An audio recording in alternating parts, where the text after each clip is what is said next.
मैं ते मेरे पति एक ट्रेन विच सफर कर रहे सन। उदों सानू एक 13-14 साल की बच्ची विखाई दिती। मेरे दिल विच रहम आ गया तो मैं ते मेरे पति उसनू घर ले आए। वक्त दे नाल वो जवान हो रही सी। मेरा पति हर रात उस जवान कुड़ी दे कमरे विच जांदा सी। मैनू कुछ शक होण लगा तो एक रात मैं सौण दा ड्रामा किया। जदों मेरा पति उस कुड़ी दे कमरे विच गया तो मैं भी कुछ देर बाद उन्हां दे पिछे गई अते जिवें ही मैं दरवाजा खोलिया तो मैं अते मेरे पति किसी कम के सिलसिले विच बाहर गए हुए सन। जिवें ही कम खत्म करके असी वापस घर आ रहे सी तां रस्ते विच ट्रेन तो सफ़र करते हुए असी वेख्या कि तकरीबन 13 या 14 साल की एक कुड़ी टिकट मास्टर तो नज़रां चुराउण की कोशिश कर रही सी। उसकी हरकतां तो साफ साफ पता चल रहा सी कि उस कोल टिकट नहीं है। हुणे 2 मिनट पहला ही वो बारी विचों बाहर झाक रही सी अते बड़ी खुश भी सी। पर जिवें ही टिकट मास्टर आया तां सौण दा ड्रामा करन लगी। जिवें ही टिकट मास्टर उस कोल आया तां उसनूं टिकट विखाउण नूं कहा, पर हुण वो कुड़ी इन्ना डर गई सी कि कुछ बोल भी नहीं पा रही सी। बस लाचार अते बेबस नज़रां नाल कदे साडे वल तां कदे उस टिकट मास्टर नूं वेख रही सी। पर टिकट मास्टर कित्थे मन्नण वाला सी। वो तां समझ चुकिया सी कि इस कोल टिकट नहीं है। वो उसनूं लगातार टार्चर करन लगा। टिकट मास्टर दा इस तरह का वर्ताव वेख के मेरे दिल विच एक एहसास पैदा होया। मैं अपने पति नूं कहा कि यह बेचारी कुड़ी जात है अते ये टिकट मास्टर इस नाल बदतमीजी ते उतर आया है। तुसी ही इस कुड़ी का किराया दे दो। अजिहा ना होवे कि भरी ट्रेन विच इस छोटी जही बच्ची का तमाशा बन जाए। मेरे पति समझदार सन। उन्होंने मेरी गल मन के टिकट मास्टर नूं कहा कि इस कुड़ी का किराया मैं दे रहा हाँ, इस करके वो उसनूं कुछ ना कहे। टिकट मास्टर पैसे लेके चला गया। जदों कि उस कुड़ी दी अखां हुण हंझुआं नाल भर चुकियां सन। वो अपनी पलकां नूं तेजी नाल झपकदे होए अपने हंझुआं नूं रोकण की कोशिश कर रही सी। देखण विच अजिहा लग रहा सी कि वो कुछ ही पलां विच फुट के रोण वाली है। वो लाचार अते बेबस नज़रां नाल वार-वार सानू वेख रही सी। मैं उसनूं मुस्कुरा के तसल्ली दित्ती अते कहा, पुत्त तू मेरे नाल वाली सीट ते बैठ जा। वो मेरे कोल आके बैठ गई। मैं पूछा, तुहाडा नां की है? बोली, मेरा नाम महक है। मैं पिछले ही स्टेशन तो ट्रेन विच बैठी हाँ। मैं पूछा, पुत्त तैनू कित्थे जाना है? मेरे इस सवाल ते उसदियां अखां विच हंझू आ गए। बोली, मेरा कोई ठिकाना नहीं है अते ना ही मेरी कोई मंजिल है। मेरे माँ बाप ने मैनू घरों कढ दिता है। इन्ना कह के वो फुट फुट के रोण लगी। उसदियां अखां विच हुण हंझुआं दा दरिया वहण लगा सी। उसनूं वेख के मेरा दिल तड़फ उठिया। मैं अपने पति वल वेख्या ते कहा, क्यों ना असीं इस कुड़ी नूं अपने घर ले चलीए। तां ओह बोले, किवें दी गल्लां कर रही हो? इसनूं कुछ पैसे दे दो ताकि ये अपना बंदोबस्त कर सके। पर मैं कहा, एक कुड़ी है अते इसकी उम्र भी ज़्यादा नहीं है। बेचारी कित्थे जावेगी? ये इस दुनिया विच इकल्ली किवें गुजारा कर पावेगी? उंज भी इस दुनिया विच दरिंदियां दी कमी नहीं है। जेकर किसी नूं पता लग गया कि ये बच्ची इकल्ली है तां हो सकता है ਜਾਂ ਤਾਂ ਇਹ कल किसी कोठे ते मिले ਜਾਂ फिर कोई इसनूं किते सुनसान राहां ते ले जाके इसकी जिंदगी बर्बाद करके हमेशा हमेशा लई दर बदर भटकण ते मजबूर कर देवे।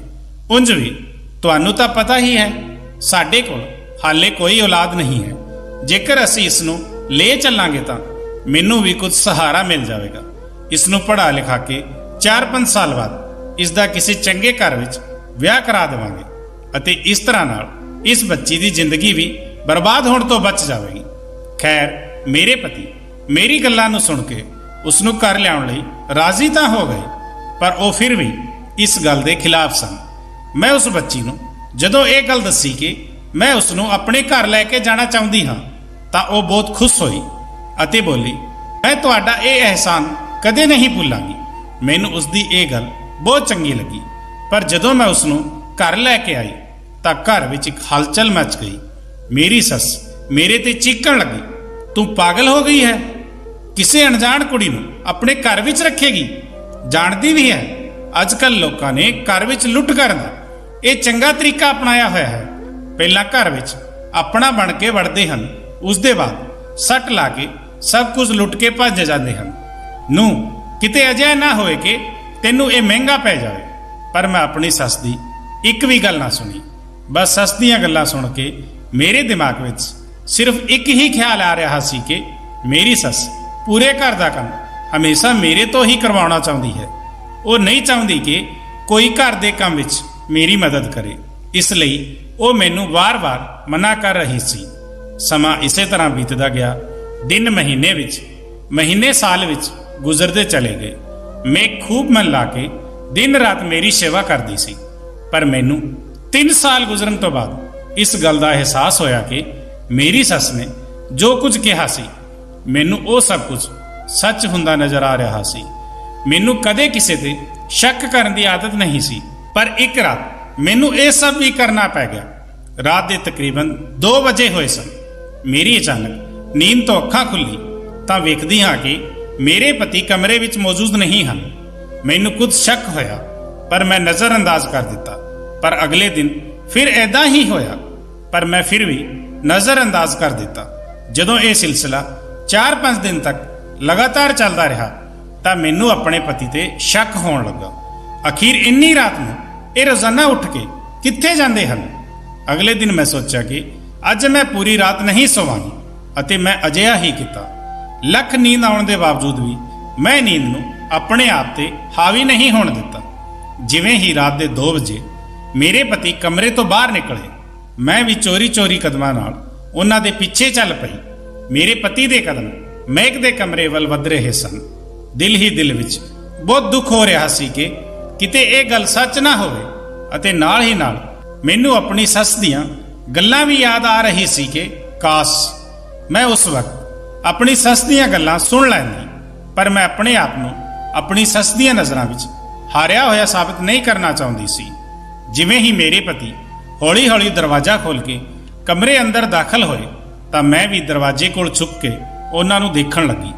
ਮੈਂ ਇੱਕ ਦਾ ਚਿਹਰਾ ਵੇਖਿਆ ਤਾਂ ਉਹ ਬਿਲਕੁਲ ਵੀ ਖੁਸ਼ ਨਹੀਂ ਸੀ।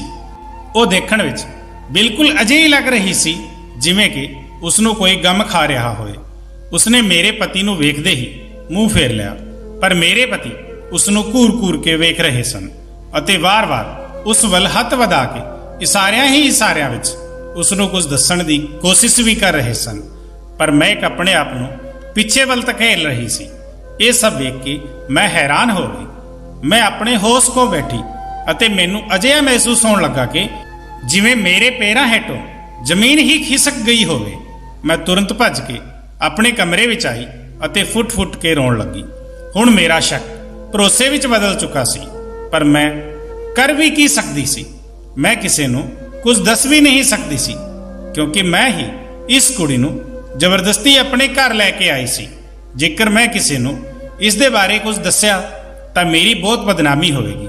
ਮੇਰੀ ਸੱਸ ਅਤੇ ਖਾਨਦਾਨ ਵਾਲੇ ਮੈਨੂੰ ਤਾਨੇ ਦੇ ਕੇ ਹੀ ਮਾਰ ਦੇਣਗੇ। ਅਗਲੇ ਦਿਨ ਮਹਿਕ ਨੇ ਮੈਨੂੰ ਕਿਹਾ ਕਿ ਜਾਂ ਤਾਂ ਮੈਨੂੰ ਆਪਣੇ ਕਮਰੇ ਵਿੱਚ ਜਾਂ ਦਾਦੀ ਮਾਂ ਕੋਲ ਰਹਿਣ ਦੀ ਇਜਾਜ਼ਤ ਦੇ ਦਿਓ। ਮੈਂ ਉਸ ਦੀ ਇਹ ਗੱਲਾਂ ਸੁਣ ਕੇ ਹੈਰਾਨ ਸੀ।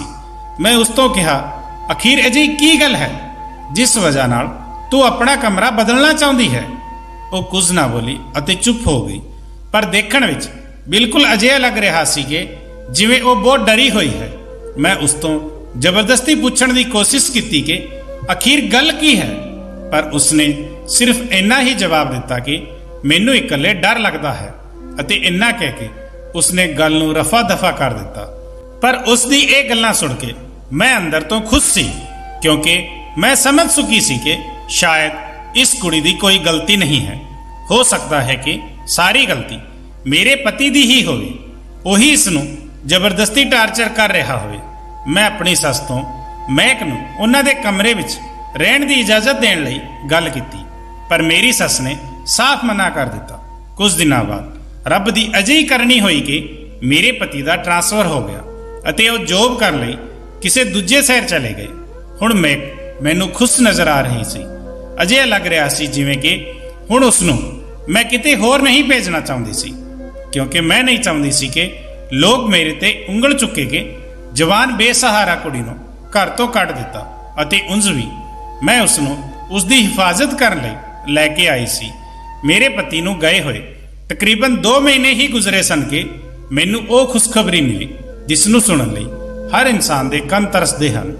ਮੈਂ ਮਾਂ ਬਣਨ ਵਾਲੀ ਸੀ ਅਤੇ ਖੁਸ਼ੀ ਨਾਲ ਫੁੱਲੇ ਨਹੀਂ ਸਮਾ ਰਹੀ ਸੀ, ਪਰ ਆਪਣੀ ਸੱਸ ਦਾ ਰਵੱਈਆ ਵੇਖ ਕੇ ਮੈਨੂੰ ਬਹੁਤ ਨਿਰਾਸ਼ਾ ਹੋਈ। ਇਹ ਗੱਲ ਸੁਣਨ ਦੇ ਬਾਅਦ ਵੀ ਉਹ ਮੇਰੇ ਨਾਲ ਚੰਗਾ ਵਰਤਾਵ ਨਹੀਂ ਕਰ ਰਹੀ ਸੀ। ਬੱਚੇ ਦੇ ਜਨਮ ਵਿੱਚ ਚੰਦ ਦਿਨ ਹੀ ਰਹਿ ਗਏ ਸਨ। ਮੇਕ ਨੇ ਮੇਰੀ ਖੂਬ ਸੇਵਾ ਕੀਤੀ, ਪਰ ਕੁਝ ਦਿਨਾਂ ਤੋਂ ਮੈਂ ਮਹਿਸੂਸ ਕਰ ਰਹੀ ਸੀ ਕਿ ਉਹ ਆਪਣਾ ਚਿਹਰਾ ਢੱਕ ਕੇ ਰੱਖਦੀ ਸੀ। ਮੈਂ ਉਸ ਨੂੰ ਇਸ ਤਰ੍ਹਾਂ ਵੇਖ ਕੇ ਸਮਝ ਨਹੀਂ ਪਾ ਰਹੀ ਸੀ ਕਿ ਇਹ ਅਜਿਹਾ ਕਿਉਂ ਕਰ ਰਹੀ ਹੈ। ਖੈਰ, ਮੈਂ ਇੱਕ ਦਿਨ ਮੈਕ ਤੋਂ ਪੁੱਛ ਹੀ ਲਿਆ ਤਾਂ ਉਹ ਬੋਲੀ, ਮੇਰੇ ਚਿਹਰੇ ਦੀ ਸਕਿਨ ਤੇ ਅਜੀਬ ਤਰ੍ਹਾਂ ਦੇ ਦਾਣੇ ਨਿਕਲੇ ਹੋਏ ਹਨ, ਜਿਨ੍ਹਾਂ ਨੂੰ ਮੈਂ ਛੁਪਾ ਕੇ ਰੱਖਣ ਵਿੱਚ ਬਿਹਤਰ ਮਹਿਸੂਸ ਕਰਦੀ ਹਾਂ।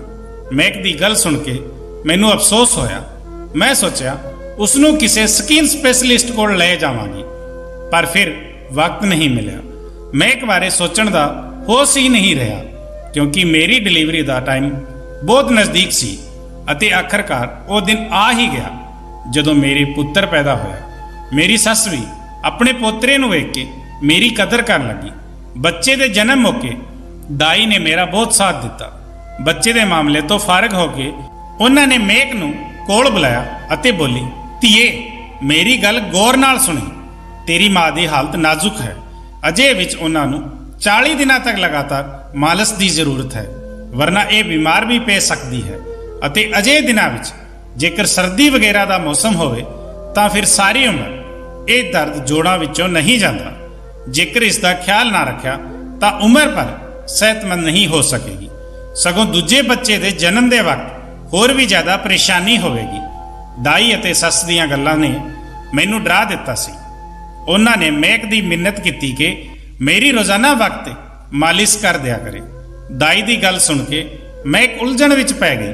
ਬੋਲੀ, ਮੈਂ ਤੁਹਾਡੇ ਬਾਕੀ ਸਾਰੇ ਕੰਮ ਕਰ ਦੇਵਾਂਗੀ, ਮੈਨੂੰ ਇਸ ਤਰ੍ਹਾਂ ਦੇ ਕੰਮਾਂ ਤੋਂ ਦੂਰ ਹੀ ਰੱਖੋ। ਅਤੇ ਉਂਝ ਵੀ ਮੈਨੂੰ ਇਸ ਤਰ੍ਹਾਂ ਦੇ ਕੰਮਾਂ ਦਾ ਕੋਈ ਤਜਰਬਾ ਨਹੀਂ ਹੈ। ਰੱਬ ਨਾ ਕਰੇ ਕਿ ਜੇਕਰ ਮੇਰੇ ਤੋਂ ਕੋਈ ਗਲਤੀ ਹੋ ਗਈ ਤਾਂ ਮੈਨੂੰ ਹੀ ਜ਼ਿੰਮੇਦਾਰ ਮੰਨਿਆ ਜਾਵੇਗਾ। ਇੰਨਾ ਕਹਿਣਾ ਸੀ ਕਿ ਮੇਰੀ ਸੱਸ ਗੁੱਸੇ ਨਾਲ ਲਾਲ ਹੋ ਗਈ ਸੀ। ਕੁੜੇ, ਤੈਨੂੰ ਸ਼ਰਮ ਨਹੀਂ ਆਉਂਦੀ? ਇੰਨੇ ਸਾਲਾਂ ਤੋਂ ਇਸ ਘਰ ਵਿੱਚ ਬਿਠਾ ਕੇ ਖਵਾ ਰਹੇ ਹਾਂ, ਤੈਨੂੰ ਮਨਾ ਕਰਦੇ ਹੋਏ ਸ਼ਰਮ ਨਹੀਂ ਆ ਰਹੀ? ਅਖੀਰ ਤੂੰ ਅਜੇ ਬੋਲ ਵੀ ਕਿਵੇਂ ਸਕਦੀ ਹੈ? ਜਦੋਂ ਇਹ ਵਕਤ ਤੇਰੇ ਖੁਦ ਤੇ ਆਵੇਗਾ ਤਦ ਸਮਝ ਆਵੇਗੀ। ਚੱਲ, ਜਿੰਨਾ ਕਿਹਾ ਹੈ ਓਨਾ ਕਰ। ਮੇਰੀ ਸੱਸ ਮੇਰੇ ਨਾਲ ਕਦੇ ਵੀ 2 ਪਿਆਰ ਭਰੇ ਸ਼ਬਦ ਨਹੀਂ ਬੋਲੀ, ਪਰ ਅੱਜ ਉਹ ਮੇਰੀ ਭਰ ਕੇ ਹਿਮਾਇਤ ਕਰ ਰਹੀ ਸੀ। ਉਸ ਦਿਨ ਦੇ ਬਾਅਦ ਮੈਕ ਮੇਰੀ ਰੋਜ਼ ਮਾਲਿਸ਼ ਕਰਨ ਲੱਗੀ, ਪਰ ਉਸ ਦਾ ਚਿਹਰਾ ਅਕਸਰ ਨਕਾਬ ਤੋਂ ਢੱਕਿਆ ਹੁੰਦਾ ਸੀ। ਇੱਕ ਦਿਨ ਇਤਫਾਕ ਨਾਲ ਅਜਿਹਾ ਹੋਇਆ ਕਿ ਮੈਕ ਮੇਰੇ ਬਾਜੂ ਦੀ ਮਾਲਿਸ਼ ਕਰ ਰਹੀ ਸੀ। ਸ਼ਾਇਦ ਰੱਬ ਨੂੰ ਇਹ ਸੱਚ ਦਿਖਾਉਣਾ ਹੀ ਸੀ। ਅਚਾਨਕ ਹੀ ਉਸ ਦੇ ਚਿਹਰੇ ਤੋਂ ਨਕਾਬ ਉਤਰ ਗਿਆ। ਮੈਂ ਮੈਕ ਨੂੰ ਵੇਖ ਕੇ ਹੈਰਾਨ ਰਹਿ ਗਈ। ਮੇਰੀਆਂ ਅੱਖਾਂ ਉਸ ਦੇ ਚਿਹਰੇ ਨੂੰ ਵੇਖ ਕੇ ਫਟੀ ਦੀ ਫਟੀ ਰਹਿ ਗਈ। ਮੇਰੇ ਬੁੱਲ ਸਿਲ ਗਏ। ਮੈਂ ਮੈਕ ਨੂੰ ਬੜੀ ਮੁਸ਼ਕਲ ਨਾਲ ਕੰਬਦੀ ਹੋਈ ਕਿਹਾ ਕਿ ਜੇਕਰ ਤੂੰ ਮੈਨੂੰ ਅੱਜ ਵੀ ਸੱਚ ਨਹੀਂ ਦੱਸਿਆ ਤਾਂ ਤੇਰਾ ਅੰਜਾਮ ਬਹੁਤ ਬੁਰਾ ਹੋਣ ਵਾਲਾ ਹੈ। ਮੈਂ ਤੇਰਾ ਉਹ ਹਾਲ ਕਰਾਂਗੀ ਜਿਸ ਨੂੰ ਤੂੰ ਜ਼ਿੰਦਗੀ ਭਰ ਨਹੀਂ ਭੁੱਲ ਪਾਵੇਗੀ। ਮੇਰੀ ਗੱਲ ਸੁਣ ਕੇ ਮੈਕ ਦੇ ਚਿਹਰੇ ਤੇ ਡਰ ਦੇ ਕਾਲੇ ਪਰਛਾਏ ਲਹਿਰਾਉਣ ਲੱਗੇ। ਮੈਂ ਕਿਹਾ, ਮੈਕ, ਜੇਕਰ ਤੂੰ ਸੱਚ ਦੱਸ ਦੇਵੀ ਤਾਂ ਵਾਹਿਗੁਰੂ ਜੀ ਦੀ ਸਹੁੰ ਕਿਸੇ ਨੂੰ ਤੇਰੇ ਬਾਰੇ ਮੈਂ ਕੁਝ ਨਹੀਂ ਦੱਸਾਂਗੀ, ਪਰ ਜੇਕਰ ਤੂੰ ਮੈਨੂੰ ਝੂਠ ਬੋਲਿਆ ਤਾਂ ਮੈਂ ਤੈਨੂੰ ਹੁਣੇ ਅਤੇ ਇਸੇ ਵਕਤ ਪੁਲਿਸ ਦੇ ਹਵਾਲੇ ਕਰ ਦੇਵਾਂਗੀ। ਮੈਂ ਕੰਬਦੇ ਹੋਏ ਬੋਲੀ, ਮੇਰਾ ਸੰਬੰਧ ਇੱਕ ਬਹੁਤ ਹੀ ਗਰੀਬ ਘਰਾਣੇ ਨਾਲ ਹੈ, ਪਰ ਗਰੀਬ ਹੋਣ ਦੇ ਨਾਲ ਸਾਡੇ ਪਰਿਵਾਰ ਵਿੱਚ ਅੰਧ ਵਿਸ਼ਵਾਸ ਵੀ ਭਰਿਆ ਪਿਆ ਹੈ। ਮੇਰੇ ਮਾਂ-ਬਾਪ ਜੋ ਧੀਆਂ ਦੇ ਜਨਮ ਦੇ ਹਮੇਸ਼ਾ ਤੋਂ ਹੀ ਖਿਲਾਫ ਸਨ, ਉਹਨਾਂ ਨੂੰ ਰੱਬ ਨੇ 5 ਧੀਆਂ ਦਿੱਤੀਆਂ। ਜਦੋਂ ਛੋਟੀ ਧੀ ਦਾ ਜਨਮ ਹੋਇਆ ਤਾਂ ਜਿਵੇਂ ਪਾਪਾ ਦੇ ਅਰਮਾਨਾਂ ਤੇ ਪਾਣੀ ਫਿਰ ਗਿਆ ਸੀ ਤੇ ਅਖੀਰਕਾਰ ਉਹਨਾਂ ਨੇ ਸੋਚਿਆ ਕਿ ਸ਼ਾਇਦ ਇਸ ਪਤਨੀ ਤੋਂ ਰੱਬ ਧੀਆਂ ਹੀ ਦਿੰਦਾ ਰਹੇਗਾ, ਕਿਉਂ ਨਾ ਦੂਜਾ ਵਿਆਹ ਕਰ ਲਿਆ ਜਾਵੇ। ਹੁਣੇ ਇਸੇ ਗੱਲ ਦੀ ਚਰਚਾ ਘਰ ਵਿੱਚ ਹੋਈ ਹੀ ਸੀ ਕਿ ਮੇਰੀ ਮਾਂ ਨੂੰ ਆਪਣੀ ਹੁਕਮਰਾਨੀ ਖਤਰੇ ਵਿੱਚ ਪੈਂਦੀ ਵਿਖਾਈ ਦਿੱਤੀ। ਉਹ ਦਿਨ ਰਾਤ ਰੱਬ ਸਾਹਮਣੇ ਗਿੜਗਿੜਾਉਣ ਲੱਗੀ ਕਿ ਕਿਸੇ ਤਰ੍ਹਾਂ ਇੱਕ ਬੇਟੇ ਦੀ ਮਾਂ ਬਣ ਜਾਵਾਂ, ਪਰ ਇਹ ਕੁਦਰਤ ਦੇ ਕੰਮ ਹਨ, ਦੇਰ ਸਵੇਰ ਤਾਂ ਹੋ ਹੀ ਜਾਂਦੀ ਹੈ। ਇੱਕ ਦਿਨ ਉਹ ਉਦਾਸ ਬੈਠੀ ਸੀ ਕਿ ਇੱਕ ਔਰਤ ਮੇਰੀ ਮਾਂ ਦੇ ਕੋਲ ਆਈ ਅਤੇ ਦੱਸਿਆ ਕਿ ਗੁਆਂਢ ਦੇ ਪਿੰਡ ਵਿੱਚ ਇੱਕ ਤਾਂਤਰਿਕ ਆਇਆ ਹੋਇਆ ਹੈ। ਉਹਨਾਂ ਦਾ ਕਹਿਣਾ ਹੈ ਕਿ ਉਹਨਾਂ ਕੋਲ ਇੱਕ ਅਜਿਹੀ ਦਵਾਈ ਹੈ ਜਿਸ ਨੂੰ ਖਾ ਕੇ ਕੋਈ ਵੀ ਔਰਤ ਪੁੱਤਰ ਪੈਦਾ ਕਰ ਸਕਦੀ ਹੈ। ਉਸ ਕੰਬਖਤ ਔਰਤ ਦੀ ਇਹ ਗੱਲਾਂ ਸੁਣ ਕੇ ਮੇਰੀ ਮਾਂ ਦੀ ਤਾਂ ਜਿਵੇਂ ਉਮੀਦ ਭਰ ਆਈ ਤੇ ਆਖਰਕਾਰ ਉਸ ਦੀ ਮੁਰਾਦ ਪੂਰੀ ਹੋਈ। ਉਸ ਦੇ ਪੁੱਤਰ ਪੈਦਾ ਹੋਇਆ। ਬੇਟੇ ਦੇ ਜਨਮ ਤੇ ਪਾਪਾ ਵੀ ਖੁਸ਼ ਹੋਏ ਅਤੇ ਮੰਮੀ ਨੂੰ ਬਹੁਤ ਜ਼ਿਆਦਾ ਪਿਆਰ ਕਰਨ ਲੱਗੇ। ਪਰ ਮਾਂ ਦਿਲ ਹੀ ਦਿਲ ਵਿੱਚ ਪਰੇਸ਼ਾਨ ਰਹਿੰਦੀ ਸੀ ਕਿ ਤਾਂਤਰਿਕ ਬਾਬਾ ਨਾਲ ਕੀਤਾ ਗਿਆ ਵਚਨ ਜੇਕਰ ਪੂਰਾ ਨਾ ਕੀਤਾ ਤਾਂ ਨੁਕਸਾਨ ਹੋਵੇਗਾ ਅਤੇ ਇਸ ਕਸਮ ਵਿੱਚ 10 ਸਾਲ ਗੁਜ਼ਰ ਗਏ। ਮਾਂ ਆਪਣੇ ਵਾਅਦੇ ਨੂੰ ਪੂਰਾ ਨਾ ਕਰ ਸਕੀ ਕਿਉਂਕਿ ਮੇਰੇ ਪਾਪਾ ਇਹਨਾਂ ਗੱਲਾਂ ਤੇ ਭਰੋਸਾ ਨਹੀਂ ਕਰਦੇ ਸਨ। ਮਾਂ ਦਾ ਉਹ ਪੁੱਤਰ ਮੈਂ ਹੀ ਸੀ। ਇੱਕ ਦਿਨ ਪਾਪਾ ਕਿਸੇ ਕੰਮ ਤੋਂ ਬਾਹਰ ਗਏ ਹੋਏ ਸਨ ਤਾਂ ਮੰਮੀ ਨੇ ਮੈਨੂੰ ਇਸ ਬਾਰੇ ਸਭ ਕੁਝ ਦੱਸਿਆ ਕਿ ਮੇਰਾ ਜਨਮ ਕਿਸ ਤਰ੍ਹਾਂ ਹੋਇਆ ਹੈ ਅਤੇ ਉਸ ਤਾਂਤਰਿਕ ਨਾਲ ਵੀ ਕੀ ਵਚਨ ਕੀਤਾ ਹੋਇਆ ਹੈ। ਫਿਰ ਮੈਨੂੰ ਬਹਿਲਾ ਫੁਸਲਾ ਕੇ ਉਸ ਤਾਂਤਰਿਕ ਕੋਲ ਲੈ ਕੇ ਗਈ। ਮੈਨੂੰ ਬਹੁਤ ਡਰ ਲੱਗ ਰਿਹਾ ਸੀ। ਤਾਂਤਰਿਕਾਂ ਬਾਰੇ ਮੇਰੇ ਖਿਆਲ ਚੰਗੇ ਨਹੀਂ ਸਨ। ਉਸ ਦੇ ਚੇਲੇ ਮੈਨੂੰ ਵੇਖ ਕੇ ਖੁਸ਼ ਹੋ ਰਹੇ ਸਨ। ਮਾਂ ਨੂੰ ਕਹਿਣ ਲੱਗੇ ਕਿ ਕਿੱਥੇ ਸੀ ਇੰਨੇ ਦਿਨ ਤੱਕ, ਪੁੱਤਰ ਮਿਲ ਗਿਆ ਤਾਂ ਸਾਨੂੰ ਭੁੱਲ ਗਈ। ਕੀ ਮੈਂ ਤੈਨੂੰ ਦੱਸਿਆ ਨਹੀਂ ਸੀ ਕਿ ਜੇਕਰ ਤੂੰ ਇਸ ਨੂੰ ਸਾਡੇ ਕੋਲ ਨਾ ਲੈ ਕੇ ਆਈ ਤਾਂ ਬਹੁਤ ਨੁਕਸਾਨ ਚੁੱਕਣਾ ਪੈ ਸਕਦਾ ਹੈ। ਮਾਂ ਤਾਂਤਰਿਕ ਦੀਆਂ ਗੱਲਾਂ ਸੁਣ ਕੇ ਬਹੁਤ ਡਰੀ ਹੋਈ ਸੀ। ਥੋੜੀ ਦੇਰ ਚੁੱਪ ਰਹਿ ਕੇ ਬੋਲੀ ਕਿ ਬਾਬਾ ਮੈਨੂੰ ਦੱਸੋ ਕਿ ਹੁਣ ਕੀ ਕਰਨਾ ਹੈ। ਕੀ ਇਸ ਦਾ ਹੁਣ ਕੋਈ ਉਪਾਅ ਨਹੀਂ ਹੈ। ਕੁਝ ਦੇਰ ਤੰਤਰ ਮੰਤਰ ਪੜਨ ਤੋਂ ਬਾਅਦ ਤਾਂਤਰਿਕ ਮੇਰੀ ਮਾਂ ਨੂੰ ਬੋਲਿਆ ਕਿ ਤੁਸੀਂ ਆਉਣ ਵਿੱਚ ਬਹੁਤ ਦੇਰ ਕਰ ਦਿੱਤੀ। ਇਸ ਬੱਚੇ ਨੂੰ ਹੁਣ ਸਾਡੇ ਹਵਾਲੇ ਕਰ ਦਿਓ ਵਰਨਾ ਇਹ ਬੱਚਾ ਆਪਣੀ ਜਾਨੋਂ ਹੱਥ ਧੋ ਬੈਠੇਗਾ। ਇਹ ਸਭ ਸੁਣ ਕੇ ਮਾਂ ਬਹੁਤ ਘਬਰਾ ਗਈ ਅਤੇ ਮੈਨੂੰ ਉਸ ਮੱਕਾਰ ਤਾਂਤਰਿਕ ਦੇ ਹਵਾਲੇ ਕਰਕੇ ਵਾਪਸ ਘਰ ਚਲੀ ਗਈ। ਮੈਂ ਉੱਥੇ ਉਹਨਾਂ ਲੋਕਾਂ ਦੀ ਮਿੰਨਤਾਂ ਕੀਤੀ ਕਿ ਮੈਨੂੰ ਮੇਰੇ ਘਰ ਜਾਣ ਦਿਓ, ਪਰ ਕਿਸੇ ਨੇ ਵੀ ਮੇਰੀ ਇੱਕ ਨਾ ਸੁਣੀ। 2-4 ਦਿਨ ਗੁਜ਼ਰਨ ਤੋਂ ਬਾਅਦ ਮੈਨੂੰ ਪਤਾ ਲੱਗਾ ਕਿ ਉਹਨਾਂ ਲੋਕਾਂ ਦਾ ਕੰਮਕਾਜ ਕੁਝ ਹੋਰ ਹੈ। ਇਹ ਲੋਕ ਬੱਚਿਆਂ ਦੇ ਹੱਥ ਪੈਰ ਤੋੜ ਮਰੋੜ ਕੇ ਉਹਨਾਂ ਤੋਂ ਭੀਖ ਮੰਗਵਾਉਂਦੇ ਹਨ। ਮੈਂ ਹੁਣ ਸਮਝ ਚੁੱਕਿਆ ਸੀ ਕਿ ਤਾਂਤਰਿਕ ਦੇ ਚੇਲੇ ਮੇਰੇ ਨਾਲ ਵੀ ਹੁਣ ਕੁਝ ਗਲਤ ਕਰਨ ਵਾਲੇ ਹਨ। ਫਿਰ ਇੱਕ ਰਾਤ ਕਿਸੇ ਤਰ੍ਹਾਂ ਬੜੀ ਮੁਸ਼ਕਲ ਨਾਲ ਛੁਪਦੇ ਛੁਪਾਉਂਦੇ ਹੋਏ ਇੱਕ ਛੋਟੀ ਬੱਚੀ ਦਾ ਲਿਬਾਸ ਪਹਿਨ ਕੇ ਮੈਂ ਉੱਥੋਂ ਰਾਤੋਂ ਰਾਤ ਗਾਇਬ ਹੋ ਗਿਆ ਅਤੇ ਮੈਂ ਉੱਥੋਂ ਅਜਿਹਾ ਭੱਜਿਆ ਕਿ ਮੈਂ ਦੁਬਾਰਾ ਪਲਟ ਕੇ ਨਹੀਂ ਵੇਖਿਆ ਅਤੇ ਸਿੱਧਾ ਆ ਕੇ ਟ੍ਰੇਨ ਵਿੱਚ ਬੈਠ ਗਿਆ। ਅਤੇ ਉਸ ਦੇ ਬਾਅਦ ਤੁਸੀਂ ਮੈਨੂੰ ਆਪਣੇ ਘਰ ਲੈ ਗਏ। ਸ਼ੁਰੂ ਵਿੱਚ ਤਾਂ ਸਭ ਠੀਕ ਸੀ, ਪਰ ਮੈਂ ਇਸ ਕੰਮ ਵਿੱਚ ਬਿਲਕੁਲ ਵੀ ਖੁਸ਼ ਨਹੀਂ ਸੀ। ਮੇਰਾ ਭਰੋਸਾ ਕਰੋ, ਮੈਂ ਹਮੇਸ਼ਾ ਤੁਹਾਨੂੰ ਆਪਣੀ ਮਾਂ ਦੀ ਨਜ਼ਰ ਨਾਲ ਵੇਖਿਆ ਹੈ। ਮੈਂ ਅੱਜ ਵੀ ਤੁਹਾਡੀ ਬਹੁਤ ਇੱਜ਼ਤ ਕਰਦਾ ਹਾਂ। ਕੁਝ ਦਿਨਾਂ ਤੋਂ ਮੈਨੂੰ ਲੱਗ ਰਿਹਾ ਸੀ ਕਿ ਮੇਰੇ ਚਿਹਰੇ ਤੇ ਦਾੜੀ ਦੇ ਵਾਲ ਆ ਰਹੇ ਹਨ, ਜਿਨ੍ਹਾਂ ਨੂੰ ਛੁਪਾਉਣ ਲਈ ਮੈਂ ਖਿੱਚਣ ਦੀ ਕੋਸ਼ਿਸ਼ ਵੀ ਕੀਤੀ, ਪਰ ਮੈਂ ਨਾਕਾਮ ਰਿਹਾ। ਇਸ ਲਈ ਤੁਹਾਡੇ ਤੋਂ ਮੂੰਹ ਛੁਪਾ ਰਿਹਾ ਸੀ ਕਿ ਕਿਤੇ ਤੁਹਾਡੀ ਨਜ਼ਰ ਨਾ ਪੈ ਜਾਵੇ। ਰੱਬ ਵਾਸਤੇ ਮੈਨੂੰ ਮਾਫ ਕਰ ਦਿਓ। ਮੈਨੂੰ ਪੁਲਿਸ ਵਾਲਿਆਂ ਤੋਂ ਬਹੁਤ ਡਰ ਲੱਗਦਾ ਹੈ। ਮੈਨੂੰ ਬਚਾ ਲਓ। ਉਮਰ ਭਰ ਤੁਹਾਡਾ ਅਹਿਸਾਨਮੰਦ ਰਹਾਂਗਾ। ਇੰਨਾ ਕਹਿ ਕੇ ਉਹ ਰੋਂਦੇ ਹੋਏ ਮੇਰੇ ਪੈਰਾਂ ਵਿੱਚ ਡਿੱਗ ਪਿਆ। ਮੈਂ ਉਸ ਨੂੰ ਆਪਣੇ ਪੈਰਾਂ ਤੋਂ ਚੁੱਕਿਆ ਤੇ ਕਿਹਾ, ਮੈਨੂੰ ਨਹੀਂ ਪਤਾ ਸੀ ਕਿ ਤੂੰ ਇੱਕ ਮੁੰਡਾ ਹੈ। ਤੇਰੀ ਮਜਬੂਰੀ ਵੀ ਨਹੀਂ ਪਤਾ ਸੀ, ਪਰ ਹੁਣ ਜੇਕਰ ਮੇਰੇ ਪਤੀ ਨੂੰ ਪਤਾ ਲੱਗ ਗਿਆ ਤਾਂ ਹੰਗਾਮਾ ਹੋ ਜਾਵੇਗਾ। ਤੂੰ ਰੱਬ ਲਈ ਇੱਥੋਂ ਚਲਾ ਜਾ। ਮੈਂ ਤੈਨੂੰ ਕੁਝ ਪੈਸੇ ਅਤੇ ਗਹਿਣੇ ਵੀ ਦੇ ਦਿੰਦੀ ਹਾਂ। ਉਹਨਾਂ ਨੂੰ ਵੇਚ ਕੇ ਆਪਣੇ ਲਈ ਕੁਝ ਬਿਹਤਰ ਕਰਨ ਦੀ ਕੋਸ਼ਿਸ਼ ਕਰਨਾ, ਪਰ ਇੱਥੇ ਨਜ਼ਰ ਨਾ ਆਉਣਾ, ਵਰਨਾ ਮੇਰੀ ਜ਼ਿੰਦਗੀ ਮੁਸ਼ਕਲ ਵਿੱਚ ਪੈ ਜਾਵੇਗੀ। ਮੈਂ ਉਸ ਨੂੰ ਆਪਣੀ ਅਲਮਾਰੀ ਤੋਂ ਕੱਢ ਕੇ ਕੁਝ ਗਹਿਣੇ ਅਤੇ ਕੁਝ ਪੈਸੇ ਵੀ ਦੇ ਦਿੱਤੇ ਤਾਂ ਕਿ ਉਹ ਉਹਨਾਂ ਨੂੰ ਵੇਚ ਕੇ ਆਪਣਾ ਗੁਜ਼ਾਰਾ ਕਰ ਸਕੇ। ਅਤੇ ਉਸ ਦਿਨ ਤੋਂ ਬਾਅਦ ਉਹ ਕੁੜੀ ਦਾ ਨਾਂ ਲੈ ਕੇ ਘੁੰਮਣ ਵਾਲਾ ਮਹਿਕ ਨਾਂ ਦਾ ਮੁੰਡਾ ਮੈਨੂੰ ਆਪਣੇ ਘਰ ਦੇ ਆਲੇ ਦੁਆਲੇ ਕਿਤੇ ਨਜ਼ਰ ਨਹੀਂ ਆਇਆ। ਪਰ ਅੱਜ ਵੀ ਮੈਂ ਉਸ ਕਿੱਸੇ ਨੂੰ ਯਾਦ ਕਰਦੀ ਹਾਂ ਤਾਂ ਇਹ ਸੋਚਦੀ ਹਾਂ ਕਿ ਕਾਸ਼ ਆਪਣੀ ਸੱਸ ਦੀ ਗੱਲ ਮੰਨ ਲੈਂਦੀ। ਹੁਣ ਮੈਨੂੰ ਇਹ ਤਾਨਾ ਵਾਰ-ਵਾਰ ਸੁਣਨ ਨੂੰ ਮਿਲਦਾ ਹੈ ਕਿ ਔਲਾਦ ਕੀ ਹੋਈ, ਜਵਾਨ ਕੁੜੀ ਨੂੰ ਘਰ ਤੋਂ ਕੱਢ ਦਿੱਤਾ। ਦੋਸਤੋ, ਅਜਿਹਾ ਨਹੀਂ ਹੈ ਕਿ ਅਸੀਂ ਕਿਸੇ ਯਤੀਮ ਬੱਚੇ ਨੂੰ ਸਹਾਰਾ ਨਹੀਂ ਦੇ ਸਕਦੇ ਹਾਂ, ਪਰ ਉਸ ਬਾਰੇ ਪੂਰੀ ਤਰ੍ਹਾਂ ਨਾਲ ਤਹਿਕੀਕਾਤ ਵੀ ਕਰਨੀ ਚਾਹੀਦੀ ਹੈ। ਜੇਕਰ ਤੁਹਾਨੂੰ ਕਿਤੇ ਕੋਈ ਬੇਸਹਾਰਾ ਬੱਚਾ ਦਿਖਾਈ ਦੇਵੇ ਤਾਂ ਸਭ ਤੋਂ ਪਹਿਲਾਂ ਉਸ ਨੂੰ ਕਿਸੇ ਨਜ਼ਦੀਕੀ ਪੁਲਿਸ ਸਟੇਸ਼ਨ 'ਚ ਲਿਜਾ ਕੇ ਉਸ ਦੀ ਪਹਿਚਾਣ ਦਾ ਪੰਜੀਕਰਨ ਕਰਵਾਓ ਜਾਂ ਫਿਰ ਕਿਸੇ ਯਤੀਮ ਆਸਰਮ ਵਿੱਚ ਜਮ੍ਹਾਂ ਕਰਵਾਓ। ਅਤੇ ਜੇਕਰ ਤੁਹਾਨੂੰ ਕਿਸੇ ਬੱਚੇ ਨੂੰ ਗੋਦ ਹੀ ਲੈਣਾ ਹੈ ਤਾਂ ਜਾਂ ਤਾਂ ਕਿਸੇ ਯਤੀਮ ਆਸ਼ਰਮ ਤੋਂ ਜਾਂ ਫਿਰ ਆਪਣੇ ਘਰ ਪਰਿਵਾਰ ਦੇ ਜਾਣੇ ਪਛਾਣੇ ਮੈਂਬਰ ਤੋਂ ਹੀ ਲਓ।